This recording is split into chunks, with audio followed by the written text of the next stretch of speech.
Shock అనేది పోతుంది. లక్షల మంది క్యాండిడేట్లు పెట్టుకున్న నమ్మకాన్ని చంద్రబాబు నాయుడు గారు వమ్ము చేస్తూ, స్కాములు చేస్తూ ప్రతిభావంతుల జీవితాలను దారుణంగా దెబ్బతీసిన పరిస్థితులు ఈరోజు రాష్ట్రంలో చూస్తా ఉన్నాం.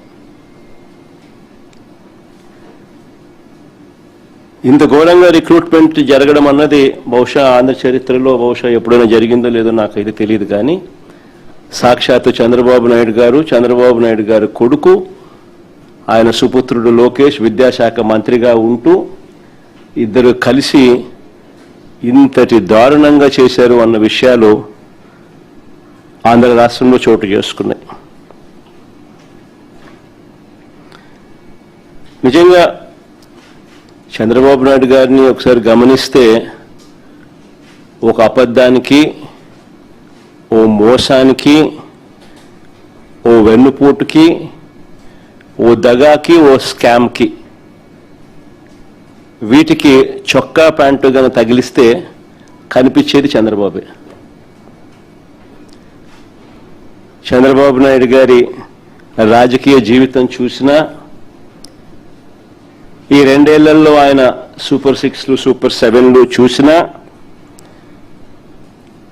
తానిచ్చిన మేనిఫెస్టో హామీలు ఇంకా లోతుగా చూసినా, ఇవాళ టీచర్ల రిక్రూట్మెంట్ చూసినా మనకు కనిపించేది ఇవే: దగ, మోసం, అబద్ధాలు, స్కాము, ఇవే కనిపిస్తాయి. చంద్రబాబు నాయుడు గారు రాగానే చేసిన తొలి సంతకం 5 సంతకాలు చేశాడు. తొలి సంతకాలు అంటూ దానికి నానా హంగామా ఆర్భాటం కూడా చేశాడు. అందులో భాగంగా ఇది కూడా ఒకటి. ఇందులో మెగా డిఎస్సి అనేది ఒక సంతకం. మెగా అనేది ఏమిటో నాకైతే అర్థం కాదు. కానీ ఎందుకంటే ఇందులో 6100 ఉద్యోగాలు మేమిచ్చిన నోటిఫికేషన్, ఆయన ఇచ్చిన చరిత్ర కాదు, మేమిచ్చిన నోటిఫికేషన్. ఆ నోటిఫికేషన్ 6100 పోస్టుల నోటిఫికేషన్ను చంద్రబాబు నాయుడు గారు వాటిని భర్తీ చేయకుండా రద్దు చేసి రిక్రూట్మెంట్ ఆలస్యం చేశాడు.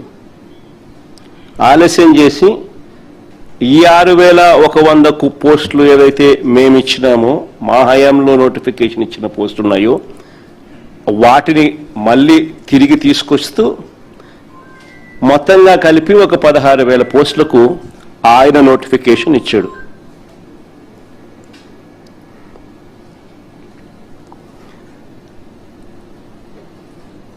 ఇచ్చిన ఈ నోటిఫికేషన్లో చివరకు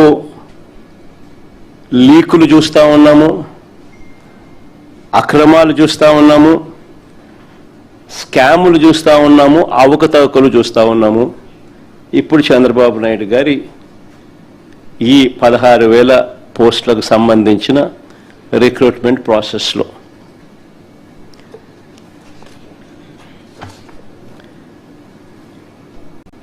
నిజంగా